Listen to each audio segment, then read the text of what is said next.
Vice ayon, Ryan at Nanay Rosario, nag-celebrate ng Mother's Day sa restaurant ni Ryan.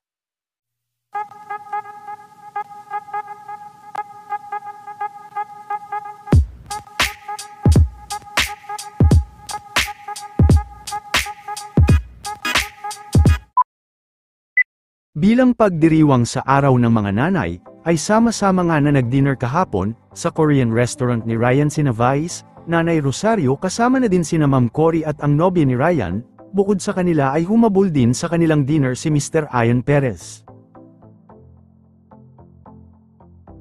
Ito rin ang paraan ng pasasalamat ni Ryan sa kanyang Mommy Vice ngayong Mother's Day. Pinuri din ng kanilang mga kasama ang masasarap na mga pagkain sa restaurant ni Ryan. Thank you so much, Ryan.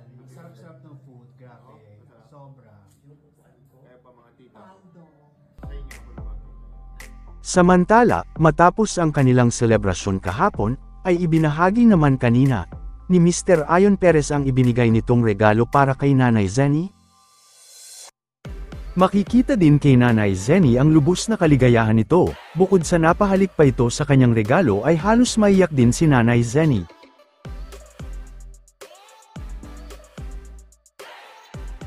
Samantala, mamaya naman magaganap ang ikalawang araw ng benefit concert ni Sir Ryan Cayabyab, kung saan ay kabilang nga si Vice sa mga special guest nito mamaya.